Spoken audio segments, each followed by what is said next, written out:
नारायणं नमस्कृत्य नरं चैव नरोत्तमं देवीं सरस्वतीं व्यासं ततो जयमुदीरयेत् संसारसागरे मग्नं दीनं मां करुणानिधे कर्मग्राहगृहीताङ्गं माम् उद्धर भवार्णवात् निगमकल्पतरोर्गलितं फलं शुकमुखात् अमृतत्र्वसंयुतं पिबत भागवतं रसमालयं मुहुरहो रसिका भुवि भावुकाः नमः सर्वेभ्यः ஸ்ரீமத் பாகவதத்துல 4ஆம் ஸ்கந்தத்தை அனுபவிக்க இருக்கோம். அதுல சொல்லும் பொழுது மைத்ரேயர் விதுரர் இடத்துல சொல்றார், மனோஸ்து சதரூபாயாம் திஸ்ரஹ கன்யாசு ஜக்னிரே ஆகூதிர் தேவஹூதிஷ்ச பிரசூதிரிதி விஸ்ருதாஹ. ஸ்வயம்புவ மனோக்கு 3 பெண்கள், ஆகூதி, தேவஹூதி, பிரசூதின்னு. அதுல ஆகூதி அப்படின்றவளை ருச்சி பிரஜாபதி கல்யாணம் பண்ணி கொடுக்கிறார். ருச்சி பிரஜாபதிக்கும் ஆகூதிக்கும் முதல்ல பிறந்த பிள்ளை யக்ஞன் அப்படின்றவர் மகாவிஷ்ணுவோட அம்சமாக பிறந்தார். பின்பு தக்ஷிணா அப்படின்ற பெண் பிறக்கிறா. யக்ஞன் அப்படின்ற பிள்ளைய ஸ்வயம்புவ மனுவுக்கு தத்து கொடுத்துடுறா. இவாளுக்கு பிறந்த பெண்ணான தக்ஷிணா மகாலட்சுமியினுடைய அம்சமாக திகழக்கூடியவள். அவளை இவ வளர்த்துண்டு வரா. பின்பு காலம் வரும்பொழுது தக்ஷிணாவையும் யக்ஞனையும் கல்யாணம் பண்ணி கொடுத்துடுறா. அதாவது பெருமாளுக்கும் பிராட்டிக்குமே கல்யாணம் ஆறுது. அவா 2 பேர் மூலியமாக 12 பிள்ளைகள் பிறக்கிறா. தோஷ, பிரதோஷ, சந்தோஷ, பத்ர, சாந்தி, இடஸ்பதி, ஈத்ம, கவி, விபு, ஸ்வக்ன, சுதேவ, ரோச்சனான 12 பிள்ளைகள் பிறக்கிறா. இதுக்கப்புறமா யக்ஞன் என்று சொல்லக்கூடிய மகாவிஷ்ணுவனுடைய அம்சமாக இருக்கக்கூடியவர் தான் ஸ்வயம்புவ மன்வந்தரத்துல இந்திரனாக திகழ்ந்தவர். அவருக்கு பிறந்த 12 பிள்ளைகளுக்கு துஷிதசுகள் அப்படின்னு பேரு. இந்த துஷிதசுகள் 12 பேருமே ஸ்வயம்புவ மனுவுடைய காலகட்டத்துல அந்த மனுவுக்குழியே வேலை பண்ணிட்டு இருந்தவா. அவரை தவிர்த்து இருந்தவர்கள் தான் மரீச்சி முதலான சப்த ரிஷிகள். பின்பு ஸ்வயம்புவ மனு அவருக்கு 2 பிள்ளைகள், பிரியவிரத உத்தானபாதவ் மனுபுத்திரவும் மஹௌஜசவ். பிரியவிரதன் உத்தானபாதன் 2 பிள்ளைகள். இவா 2 பேர் அவளுடைய பேரன்கள், கொள்ளு பேரன்கள், எள்ளு பேரன்கள் தான் ஸ்வயம்புவ மனு மன்வந்தரத்தில் முழுமையாக ராஜ்யம் பண்ணுவா. அவருடைய 2வது பெண் தேவஹூதிய கர்தம பிரஜாபதி கல்யாணம் பண்ணி கொடுத்து அதைத்தான் நம்ம முந்தைய ஸ்கந்தத்துல அனுபவித்தோம். கர்தம பிரஜாபதிக்கு கலா அப்படின்றவள் பிறக்கிறா. அவள் மூலியமாக மரீச்சி வம்சத்து தழைக்க வந்த 2 பேர் கஷ்யப, பூர்ணிமா அப்படின்னு 3 பேரை ஈன்றெடுக்கிறா. விரஜ, விஸ்வக, தேவகுல்யா அப்படின்னு ஒரு பெண். அவதான் பின்னாடி கங்கையாக அவதரித்தாள். பின்பு அத்ரியினுடைய மனைவி அனுசூயா 3 பேர்களை ஈன்றெடுத்தாள். தத்தாத்ரேயர், துர்வாசர், சந்திரன் இவா 3 பேருமே மகாவிஷ்ணு, சிவபெருமான், பிரம்மாவனுடைய அம்சங்களாக பிறந்தனர். இதுக்கப்புறமா சொல்லும் பொழுது அங்கிரஸ் மகரிஷியோட சரித்திரத்தை எடுத்து காண்பிக்கிறார். ஸ்ரத்தா தூ அங்கிரசா பத்னி சதஸ்ரோசூத கன்யகா சினீவாலி குஹூராகா சதுர்த்தியனுமதிஸ்ததா. அங்கிரசுடைய மனைவி ஸ்ரத்தா 4 பிள்ளைகளை ஈன்றெடுத்தாள். சினிவாலி, குஹூ, ராகா, அனுமதி அப்படின்னு இவாளை தவிர இவாளுக்கு பிள்ளைகள் எல்லாமும் பிறந்தனர். அவாதான் பின்னாடி ஸ்வாரோஜுஷ மனு அவருடைய மன்வந்தரத்தின் காலகட்டத்தில் வாழ்ந்தவர்கள், பெரிய மகனீயர்களா வந்தவா.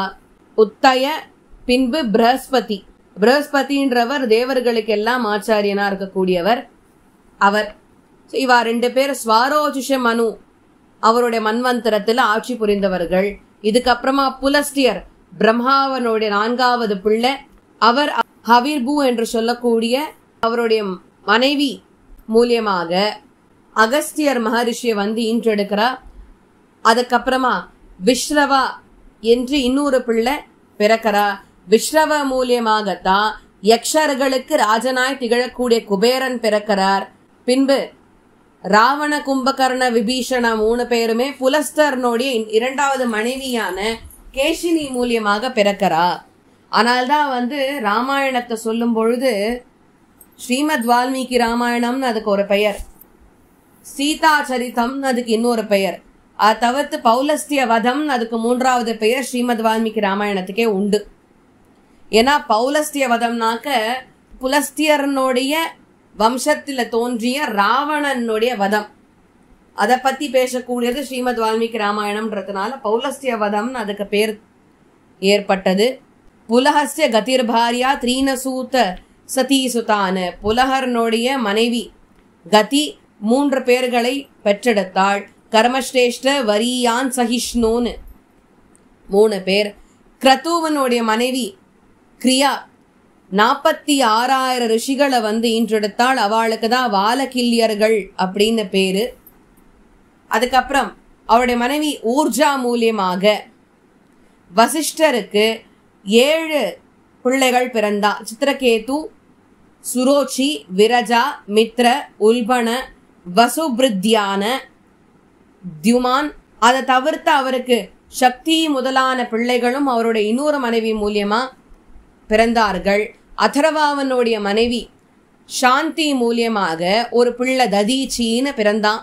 அவனுக்கு இன்னொரு பெயர் அஸ்வசிரஸ்னு பெயர். இப்போ பிருகு வம்சத்தை பத்தி சொல்றேன் கேள் அப்படின்றார் மைத்ரேயர். பிருகு கியாத்யா மகாபாக பத்யாம் புத்ரான் அஜீஜனத் தாத்தாரம் ச விதாத்தாரம் ஸ்ரீயம் ச பகவத் பராம். பிருகு அவருடைய மனைவி கியாதி மூலியமாக 2 பிள்ளைகள், தாத்தா விதாத்தா. அதை தவிர்த்து ஒரு பெண் ஸ்ரீ அப்படின்றவள் மகாலட்சுமியினுடைய அம்சமாக பிறந்தாள். அவள் பெருமாளிடத்தில் அதீத பிரீத்தியோடு இருந்தா. மேரு அவருடைய 2 பெண்களான ஆயாத்தி நயத்திய பிருகு முனிவருக்கு கொடுத்துட்டார். ஆயாத்தி நியதி மூலியமாக தான் தாத்தாக்கும் விதாத்தாக்கும் 2 பிள்ளைகள் பிறக்கிறா, மிருகண்டா பிராணன்னு. மிருகண்டாவனுடைய பிள்ளை தான் மார்க்கண்டேய மகரிஷி. வேதசிரஸ் மகரிஷி பிராண அப்படின்றவருடைய வம்சத்தை சேர்ந்தவர். பிருகுக்கு இன்னும் ஒரு பிள்ளை இருந்தான், அவனுக்கு பேரு கவின்னு பேரு. அவருக்கு ஆச்சாரியன் சுக்ராச்சாரியர், அவர் அசுரகுல குரு. கர்தம பிரஜாபதி பத்தி எல்லாம் சொன்னேனே, இப்ப அடுத்தது தக்ஷ பிரஜாபதியை பத்தி சொல்றேன் கேள் அப்படின்னு ஆரம்பிக்கிறார். தக்ஷ பிரஜாபதிக்கு பிரசூதி அப்படின்றவளை கல்யாணம் பண்ணி கொடுத்தார் ஸ்வயம்புவ மனு. தக்ஷ பிரஜாபதி நான்முகன் பிரம்மாவனுடைய குமாரனாய் இருக்கக்கூடியவர். இந்த தக்ஷ பிரஜாபதிக்கு மொத்தம் 16 பெண்கள் பிறக்கிறா. அதுல 13 பேரை தர்மாக்கு கொடுத்துட்டார். இன்னும் ஒரு பெண்ணை அக்னி பகவானுக்கு கொடுத்தார். இன்னும் இருந்தவர்களை பித்தர்களுக்கு கொடுத்தா. அதுல கடைசி பெண் சத்திய பவன்னு சொல்லக்கூடிய சிவபெருமான கல்யாணம் பண்ணி கொடுத்துட்டார். தர்மாவனுடைய மனைவி யார் யாருன்னு சொல்றார் மைத்ரேயர். ஸ்ரத்தா, மைத்ரி, தயா, சாந்திஹி, துஷ்டிஹி, புஷ்டிஹி, கிரியோன்னதிஹி, புத்திர் மேதா, திதீக்ஷா, கிரீஹி, மூர்த்திர் தர்மஸ்ய பத்னயः.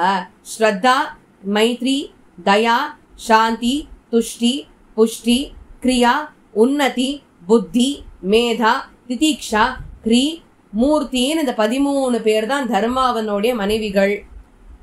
அதுல ஸ்ரத்தாக்கு சுப பிறந்தாள், மைத்ரிக்கு பிரசாத பிறந்தாள், தயாக்கு அபய பிறந்தாள், சாந்திக்கு சுக பிறந்தாள், துஷ்டிக்கு முத பிறந்தாள், பின்பு புஷ்டிக்கு ஸ்மய பிறந்தார்.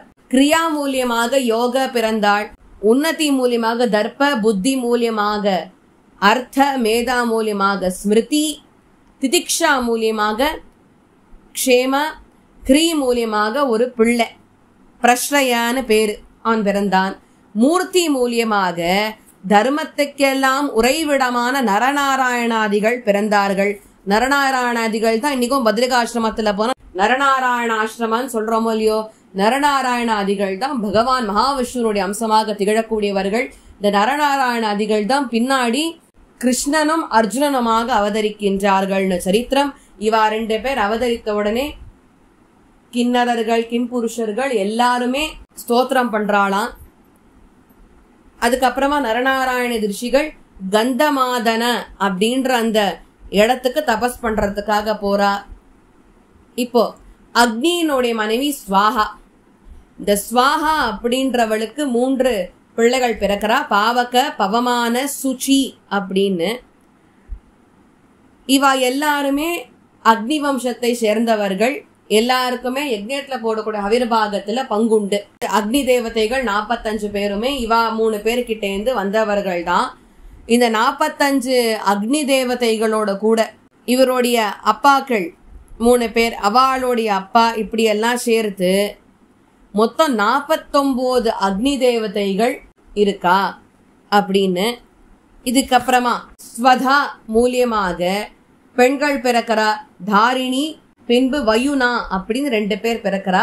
இவா 2 பேர் நன்னா ஆன்மீக விஷயங்கள்ல ஞானத்தை உடையவர்கள். இவா மேற்படி கிரந்தங்கள் எல்லாத்தையும் பிரச்சாரம் பண்ணினான சரித்திரம். சதி அது தக்ஷகனுடைய கடைசி பெண், அவளைதான் பவ கொடுத்தாலோ இல்லையோ, அது ஒரு சரித்திரம் சொல்றார் பாருங்க. அடுத்த அத்தியாயத்துல 2ஆம் அத்தியாயத்துல சொல்லும் பொழுது, ஒரு சமயம் புரா விஸ்வசுஜாம் சத்ரே சமேதாக பரமர்ஷய ததா அமரகணாக சர்வே சானுகா முனயோக்தய. ஒரு சமயம் என்ன ஆறுதான், தேவர்கள் பிரஜாபதிகள் அத்தனை பேரும் சேர்ந்து ஒரு யாகத்தை நடத்துறா. அந்த யாகத்துக்கு அத்தனை தேவதைகளும் வரா. அப்ப அந்த யாகத்துல தக்ஷ பிரஜாபதி வந்தாராம். தக்ஷ பிரஜாபதி வரத பார்த்துட்டு அத்தனை பேரும் எழுந்து நின்று மரியாதை செலுத்தினா. ஆனா பிராங் நிஷண்ணம் மிருடம் திருஷ்டுவா நாம் ரிஷ்யத்ததனாதிருதஹ உவாச்ச வாமம் சக்ஷுர்பியாம் அபிவீக்ஷ்ய தஹன்னிவ. சிவபெருமான் மாத்திரம் எந்திரிக்கலையா தக்ஷ பிரஜாபதிக்கு மரியாதை கொடுக்கறதுக்கு. தக்ஷ பிரஜாபதி கோவம் தொடுத்து. அதுக்கப்புறம் தக்ஷ பிரஜாபதி சிவபெருமான சபிக்கிறார். சொல்லும்பொழுது சொல்றார், இனி ஹவிர்பாகங்கள் விஷ்ணு இந்திரனுக்கெல்லாம் கொடுக்கும் போது உங்களை எந்த ஹவிர்பாகமும் சேராது, உங்களுக்கான பங்கு இனிமே கிடையாது யாக யஜ்ஞாதிகள்லன்னு இவர் சபிக்கிறார். நந்தீஸ்வரன் உடனே எழுந்து தக்ஷ பிரஜாபதிய சபிக்கிறார். உன் தலை ஆடாக போகட்டும் அப்படின்லாம் சபிக்கிறார். அதுக்கப்புறம் இதெல்லாம் பொறுத்து கொள்ள முடியாத சிவ கணங்களை பிருகு மகரிஷி எழுந்து சபிக்கிறார். பாருங்க, சாபத்துக்கு சாபம் போயிட்டே இருக்கு. பிருகு சபிக்கிறாராம். அப்படி இவர் சபிக்கிறதெல்லாம் பார்த்துட்டோ சிவபெருமானால் தாக்கு பிடிக்க முடியலன்னு இது யஜ்ஞத்துக்கு வந்தா ஒவ்வொருத்தர் ஒத்தர மாத்தி ஒருத்தர் சபிச்சுட்டே இருக்கான். நன்னாவே சத்துவகுணம் மட்டுமே மேலோங்கி இருக்க வேண்டிய இடத்துல முழுக்க முழுக்க ரஜோகுணம் தமோ குணம் வர்றது அப்படின்னு ரொம்ப வருத்தப்பட்டு இதுக்கு மேல நம்ம இந்த இடத்துல இருக்கக்கூடாதுன்னு சொல்லிட்டு எழுந்து வெளில போயிட்டார். அதுக்கப்புறம் ஒரு நாள் என்ன ஆறுது, தக்ஷ பிரஜாபதி ஒரு யாகம் பண்றார். அந்த யாகத்துக்கு சிவபெருமான கூப்பிடவே இல்லை தக்ஷ பிரஜாபதி. இதெல்லாம் தெரிஞ்ச சரித்திரம் தான். தக்ஷ பிரஜாபதி சிவபெருமான கூப்பிடவே இல்லை. உமையாள் சொல்றா, சதிதேவி நான் போறேன், என்னுடைய உடன் பிறந்தவர்கள் எல்லாரும் அங்க வந்திருப்பா, அங்க போகாம இருந்தா நன்னா இருக்காது, என்ன நீங்களும் நானும் அங்க போய் யாகத்துல சேர்ந்துட்டா எல்லாரும் நம்மளை கொண்டாடுவா அப்படின்னா இவர் சொல்றார், சத்வம் விஷுத்தம் வசுதேவ சாப்திதம் யதீயதே தத்ர புமான் அபாவிருதः சத்வேச்ச தஸ்மின் பகவான் வாசுதேவோ ஹ்யதோக்ஷஜோ மே நமசா விதீயதே தத்தே நிரீக்ஷோ ந பிதாபி தேஹகிருத் தக்ஷோ மம த்விட் ததனு விரதாச்சயே யோ விஸ்வஸ்ருக் யஜ்ஞகதம் வரோருமாம் அநாகசம் துர்வச்சசா கரோத்திரஹ. அம்மா நான் சொல்றத கேள், மதியாதார் வாசல் மிதியாதேன்னு இருக்கு. உங்க அப்பா அன்னைக்கே யாகத்துல என்னை அவமானப்படுத்தி வெளில அமிச்சுட்டா. என்னை அவமானப்படுத்தினா அது உன்னை அவமானப்படுத்தினா மாதிரி தானே, உன்னை அவமரியாதைப்படுத்தினா அது என்ன அவமரியாதைப்படுத்தினா மாதிரி தானே. இது தானே கணவன் மனைவிக்குள்ள இருக்கிற விஷயம். இதான் லோகத்திற்கு புடிச்சுக்க மாட்டேன்றா. ஆத்துக்கார அவமானப்படுத்தினா என்ன, நான் போறேன் அப்படின்றா. அது அவளுக்கு தான் அவமானம். கணவனை மதிக்காத இடத்துல மனைவி போய் நின்னா வச்சுக்கோங்களேன், அது அவமானம். மனைவிக்கு மரியாதை இல்லாத இடத்துல கணவன் உட்காண்டாலே அது அவருக்கு அவமானம் ஆச்சா. இது உலக நியதி, யாரும் மதிக்க மாட்டா. ரெண்டாவது, ஒருத்தர் பத்திரிக்கையே வைக்காத இருக்கறச்சே யஜ்ஞத்துல நீ போய் கலந்துக்கணும்னு சொல்றியா? உன்னை கூப்பிடவே இல்லாமா உங்க அப்பா? என்னை கூப்பிடல, சரி ரைட்டு நான் வேண்டாம் மதிக்கல. உன்னை கூப்பிடலாம்ல, அவர் பெத்த பொண்ணு தானே. உன்னையே கூப்பிடலையே. என்னை கூப்பிட்டு உன்னை கூப்பிடலனா கூட நீ சொல்றது ரைட் ஓகே நீ போயிட்டு வா அப்படின்னு, நீ மட்டுமாத போயிட்டு வான்னு நான் சொல்ல முடியும். அட்லீஸ்ட் உன்னை கூப்பிட்டுருக்கா, அந்த மரியாதைக்காகவாது நீ போயிட்டு வான்னு நான் சொல்லலாம். உன்னையும் கூப்பிடல என்னையும் கூப்பிடல, போகாத இடத்துக்கு நீ போய் நின்னியானா எப்படி அது வரவேற்கத்தக்கதா இருக்கும்? ரெண்டாவது, அங்க போனா நீ அவமானப்பட்டு நிப்ப. அந்த அவமானத்தை உன்னால தாங்க முடியாது. நான் சொல்றது கேள்வி சத்தி, போகாது. பாரு, ஒரு சுத்தமான மனசு, அததான் வசுதேவன்னு சொல்றது உண்டு. ஏன் தெரியுமா? அந்த இடத்துலதான் வாசுதேவனான சர்வாந்தர்யாமி பரபிரம்மம் நித்தியவாசம் பண்ணுவார். அந்த பரவாசுதேவனான ஸ்ரீமன் நாராயணனுடைய ஆக்ஞைக்கு காத்துண்டு இங்கே இருக்கேன். ஆனா நான் சொல்றத கேளு சதி, எவன் ஒருவன் தன் மனசுல அந்தர்யாமிய வைக்காத அகங்காரத்தி மமக்காரத்தி வச்சுண்டு ஆடுறானோ கண்டிப்பா அவனுக்கு அழிவு உண்டு. அவ பண்ற இந்த யாகத்துல நம்ம போய் கலந்துக்கணும்ன்ற அவசியம் இல்ல. இதுல சத்துவகுணம் மேலோங்காது. சொன்னா கேளு, வேண்டாம் நீ போகாது அப்படின்னு இவர் சொல்றார். ஆனா இவ கேட்கல. அது என்னம்மா எங்க அப்பா உங்களை வந்துட்டு அவமரியாதை படுத்துவா அப்படின்னு சொல்லி சதிதேவி கீழ் இறங்கி வந்து விடுறா யாகத்துக்கு. ஃபர்ஸ்ட் அண்ட் ஃபார்மோஸ்ட் அவ யாகத்துக்கு வந்த இடத்துல யாருமே அவளை வரவேற்கல. அவ அப்பா தக்ஷ பிரஜாபதி இவளை திரும்பி கூட பார்க்கல. அவ அம்மா பிரசூதி திரும்பி பார்க்கல, கூப்பிடல.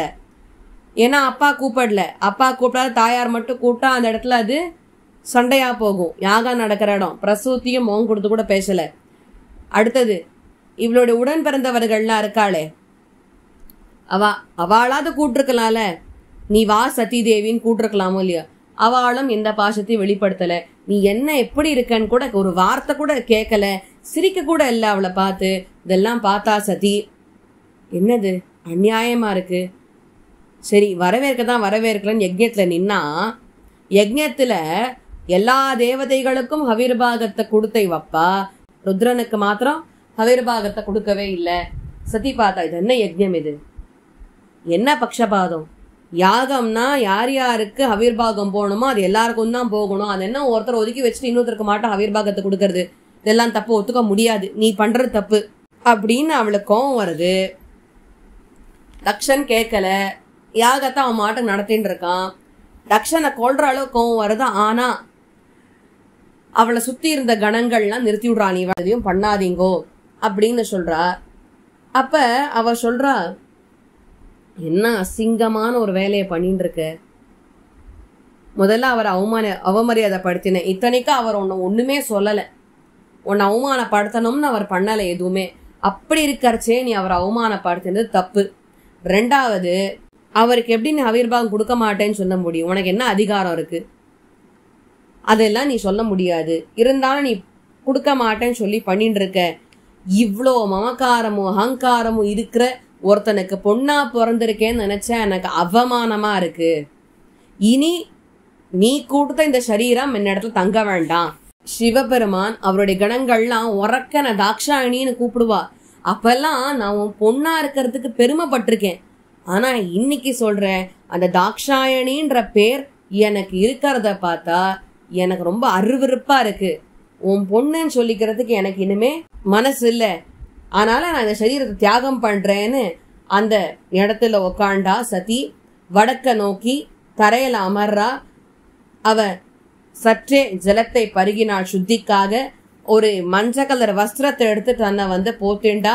கண்ணை மூடிண்டா. ஆழ்ந்த தியானத்துக்கு போனா. அவ என்ன பண்ணினான்னா, உதான வாயுவை ஃபோர்ஸ் பண்ணி ஹிருதயத்துல கொண்டு நிறுத்தினா. நாபியிலிருந்து ஹிருதயத்துல கொண்டு உதான வாயுவை நிறுத்தினா. பிராண அப்பான வாயுவை சமநிலையில நாபியில நிறுத்தினா. பின்பு இப்படியே அவள் ஆழ்ந்த தபஸ் பண்ணி பிராணனை தியாகம் பண்றா. அந்த தபஸனுடைய அக்னி வெளி தோன்றி, தப்போக்னின்னு அதுக்கு பேரு, தபஸ்னால ஏற்படக்கூடிய ஒரு நெருப்பு. அந்த தப்போக்னிய அவளை மொத்தமா எரிச்சுடுத்து. இப்படியாக சதி அந்த பிறவியை முடித்து கொண்டாள். அதுக்கப்புறம் ஏவம் தாக்ஷாயணி ஹித்வா சதி பூர்வ கலேவரம் ஜக்ஞே ஹிமவதः க்ஷேத்ரே மேனாயாம் இதி சுஷ்ரும தமேவம் தைதம் பூய ஆவ்ருங்கே பீதம்பிகா அனன்ய பாவைக கதிம் சக்திः சுப்தேவ புருஷம் ஏதத் பகவதः शम्भोः कर्म दक्षाध्वरद्रुवः श्रुतं भागवतात् शिष्यात् उद्दमान् मे बृहस्पतेः इदं पवित्रं परमीश चेष्टितं यशस्याम् आयुष्य अगौगमर्षणं यो नित्यदाकर्ण्य नरोनुकीर्तयेद् दुनोत्यघं கௌரவ பக்தி பாவத்தः. இந்த கதை சிவபெருமான் பத்தினது.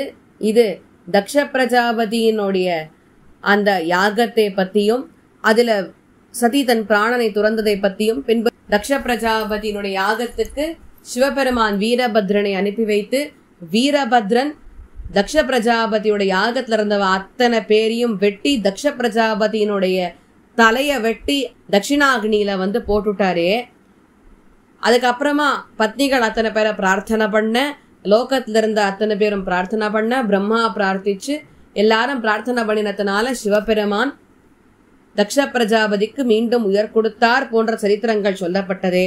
அதன் பின்பு சதிதேவி மீண்டும் ஹிமவானுக்கும் மேனாவுக்கும் பெண்ணாக பிறந்தாள், பார்வதியாக அவதரித்தாள் என்ற சரித்திரம் சொல்லப்பட்டு பின்பு அம்பிகாவும் சிவபெருமானும் கடைசியில் ஒன்று சேர்ந்து சந்தோஷமாக இருந்தார்கள்னு இந்த கதை பூர்த்தியாக சொல்லப்பட்டதே. இந்த கதையானது ஹே விதுரா, உத்தவர் பிரகஸ்பதியினோட சிஷ்யராக இருக்கக்கூடியவர் எனக்கு சொன்னார். எவன் ஒருவன் கார்த்தால சாயங்காலம் இந்த சிவபெருமானுடைய கதையை விடாது கேட்டுக்கொண்டு வருகின்றானோ அவனுக்கு தீர்காயுஸ் கூடி பின்பு பாப்பங்கள் எல்லாம் போகி ஹே விதுரா அவன் சந்தோஷமாக நிலைப்பான் அப்படின்னு சரித்திரம். இதன் பின்பு பிரியவிரதன் உத்தானபாதன் 2 பேரை பார்த்தோம் இல்லையோ. அந்த பிரியவிரதன் உத்தானபாதன்ல உத்தானபாதனுடைய சரித்திரம் தான் இந்த இடத்துல சொல்லப்படுறது. உத்தானபாதனுக்கு 2 மனைவி, சுனீதி சுருச்சின்னு 2 பேர்.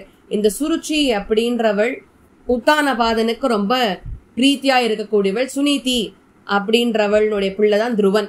சுருச்சியினுடைய பிள்ளை உத்தமன். ஒரு நாள் என்ன ஆறுது, துருவ அப்படின்ற அந்த பிள்ளை அவ அப்பா மடியில போய் உட்காரணும்னு போறது. சுருச்சி அப்படின்றவள் இந்த குழந்தையும் தடுத்து நிறுத்துறா. ஏ துருவா, நீ எங்க போற? அப்பா மடியில உட்கார்றதுக்கா அப்படின்னா, ஆமா எனக்கு அப்பா மடியில உட்காரணும்னு ஆசையா இருக்குன்றது 5 வயசு பிள்ளை. உடனே உத்தம மட்டும்தான் உட்கார முடியும், உனக்கு உட்காரதுக்கு தகுதி கிடையாது. அப்படி ஒரு வேளை உனக்கு உட்காரணும்னு ஆசையா இருந்ததுன்னா பாலோசி பத நாத்மானம் அந்யஸ்ரீ கர்ப்ப சம்பிருத்தம் நூனம் வேத பவான்யஸ்ய துர்லபேர்த்தே மனோரதः. நீ என்னைக்கு என்னோட கர்ப்பத்துல திரும்பி பிறந்து பிள்ளையாக பிறக்கின்றாயோ அப்பதான் உனக்கு உத்தானபாதன் மகாராஜா அவனுடைய மடியில உட்காரத்துக்கு அனுமதி. காட்டுக்கு போ, தபஸ் பண்ணு, திரும்பி என்னோட கர்ப்பத்துல பிள்ளையாக போற, உத்தானபாதன் மடியில போய் உட்காந்துக்கோ அப்படின்னு சுருச்சி சொல்றா. அழுதுண்டே நேர அவ அம்மா சுனிதிட்ட போடுது. சுனிதி கேக்குறானா, என்ன சின்னத்துக்கு அழற அப்படின்னு. இந்த மாதிரி சொல்லிட்டாமா அப்படின்னா அவ அம்மா சொல்றா, அப்பா நீ போ, காட்டுக்கு போய் பகவானை நோக்கி தபஸ் பண்ணு, அந்த பகவானுடைய மடியே கடிச்சிரும், இதெல்லாம் ஒண்ணுமே இல்லடா அதோட ஒப்பிடும்போது, நீ போ அங்க போய் தபஸ் பண்ண போன்னு அமுச்சு வச்சுடுறா. தாயார் சொன்னாலேன்றதுக்காக இந்த பிள்ளையும் புறப்பட்டு காட்டுக்கு போறது. அப்ப நாரதர் பாக்குறார். நாரதர் இந்த குழந்தை தடுத்து நிறுத்தி கேட்கிறார், என்ன பிள்ளாய், நீ உத்தானபாதன் மகாராஜோட பிள்ளை தானே, என்னத்துக்காக காட்டுக்கு வந்திருக்க? அம்மா அப்பா ஏதாவது சொன்னாளா? உனக்கும் அம்மா அப்பாவுக்கு ஏதாவது சண்டையா? வா, நான் வேணா அம்மா அப்பாவோட சமாதானப்படுத்தி சேர்த்து வைக்கட்டுமா, நீ வரியா அப்படின்னா. இதெல்லாம் வேண்டாம், எங்க அம்மா தபஸ் பண்ணுன்னு சொல்லியிருக்கானா. ஏய், 5 வயசு தாண்டா ஆறுது, தபஸ் பண்ணுன்னு சொல்றியடா, கோர மிருகங்கள்லாம் இருக்கும்டா, வேண்டாண்டா, வாடா போயிடலாம் அப்படின்னா தபஸ் பண்ணித்தான் ஆகணும். சர்வேஸ்வரன் நோக்கி தபஸ் பண்ணணும்னு அம்மா சொல்லிட்டா, ஆனால் நான் தபஸ் பண்ண போறேன்னு. சரி, நான் சொல்றத கேள். பெருமாள் எப்படிப்பட்டவர் தெரியுமா அப்படின்னு சொல்லி பெருமாள் இந்த மாதிரி கார்மேகவண்ணன், மேகசியாமலன், பீத்தகவாடை பிரானாராக இருக்கக்கூடியவர், உடுத்து கலைஞன் பீத்தகவாடை உடுத்து கலத்ததுண்டுன்னு பெருமாள் அப்படி ஆச்சரியமாக பீத்தகவாடை தரித்து கொண்டிருப்பன். கஸ்தூரி திலக்கம் லாட்ட பட்டலே வக்ஷஸ்தலே கௌஸ்துபம் நாசாகரே வர மௌத்திகம் கரத்தலே வேணுகோ கரேர் கங்கணம். பெருமாள் அப்படி ஆச்சரியமாக கஸ்தூரி திலக்க தரித்து கொண்டிருக்கூடியவர். அழகா திருமுடியை சாட்டின் இருப்பார். திருமுடியில கிரீட்டத்துல சைட்ல ஒரு மயில் பீலி அழகா இருக்கும். பெருமாளினுடைய திருமேனியில ஆச்சரியமா பெருமாளினுடைய மார்பில ஸ்ரீவத்சம் அப்படின்றது இருக்கும். பெருமாள் வக்ஷஸ்தலத்துல பிரிய பிராட்டர் எழுந்துருளி இருப்பா. பெருமாளுடைய கையில சங்கு சக்கரம் கதை வாழ் எல்லாமே இருக்கும். இப்படி இருக்கிற பெருமாளை நீ தியானம் பண்ணுன்னு சொல்லி துவாதசாட்சர மந்திரத்தை உபதேசம் பண்றார். உபதேசம் பண்ணி அவர் சொல்றார், டெய்லி கார்த்தால மத்தியானம் சாயங்காலம் இந்த காளிந்தின்னு சொல்லக்கூடிய யமுனை நதியில போய் ஸ்நானம் பண்ணிட்டு நீ இந்த தபச பண்ணு அப்படின்னு சொல்றார்.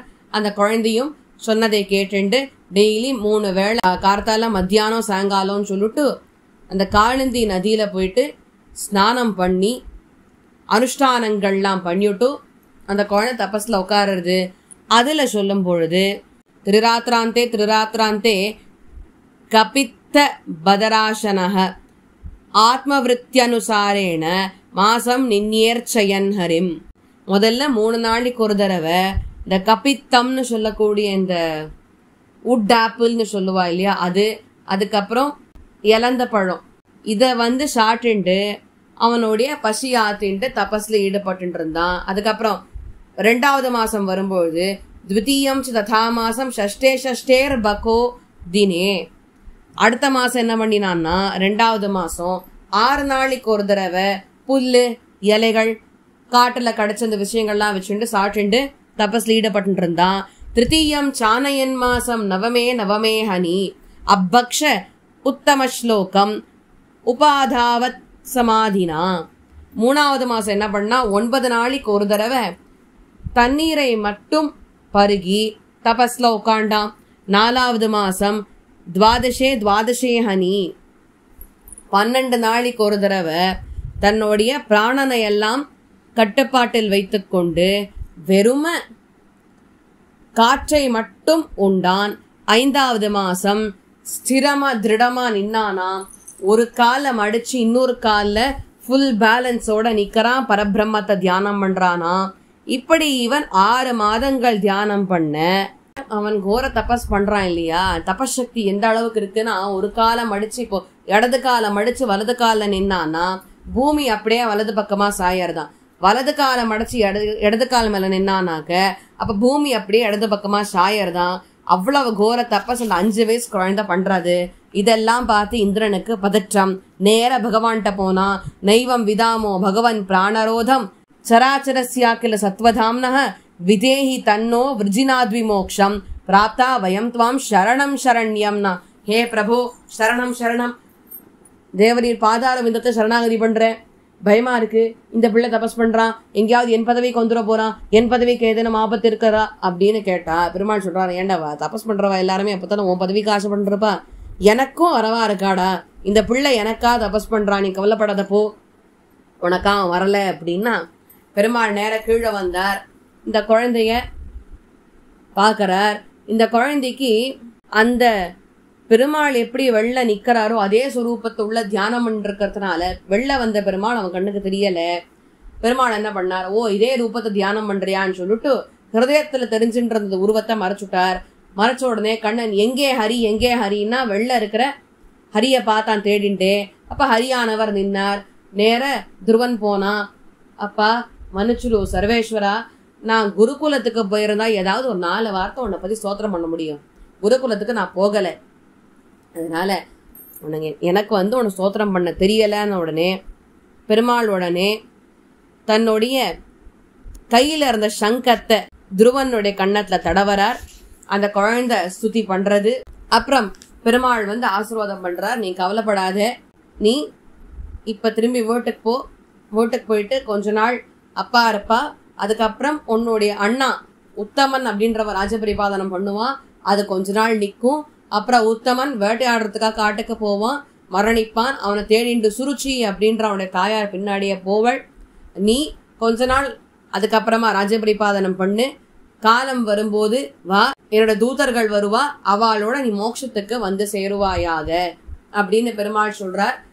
துருவனம் ஷேரின்னு ஒப்புக்கொண்டான். அதன் பின்னாடி துருவன் சொன்னதெல்லாம் கேட்டுக்கொண்டு உத்தமன் இருந்தான். அப்புறம் உத்தமன் காட்டுக்கு போனா, வேட்டையாடினா, அப்போ அவன் பிராணம் போயிடுத்து. சுருச்சி அவ உத்தமனை தேடிண்டே அவ போயிட்டா, பிள்ளை தேடிண்டே இருந்தா. அதுக்கப்புறம் இவனும் பத்ரிகாசிரமத்துக்கு போறான். கடைசி காலத்துல தபஸ் பண்றான். விஷ்ணு தூதர்கள் கீழே இறங்கி வந்தா, வா போலான்னு உடனே துருவன் கேக்குறான், நான் போயிட்டா எங்க அம்மா பாவம், எங்க அம்மா தனியா இருப்பாளே, அவளை என்ன பண்றதுன்னா, நீ ஏன் கவலைப்படுற, அவளுக்கு தனியா ஒரு விமானம் அங்க ரெடியா எடுத்தாங்க பாரு, உங்க அம்மா அந்த விமானத்துல வருவா, நீ இந்த விமானத்துல ஏறிவா, வா போலாம் அப்படின்னா 2 பேரும் மோட்சத்துக்கு போனார்கள்னு சரித்திரம். இதுக்கு அடுத்தபடியா இருக்கக்கூடிய சரித்திரம் புரஞ்சனோபாக்ஞானம் அப்படின்னு இருக்கு. அதை நாளை தினம் அனுபவிக்கலாம். ஏதேனும் பிழைகள் இருந்தா பிரிவா க்ஷமிக்கணும்னு பிரார்த்திச்சுக்கிறேன். கவிதாரிக் சிம்மா கல்யாண குணசாலினி ஸ்ரீமதே வெங்கடேஷாய வேதாந்த குருவே நமஹ.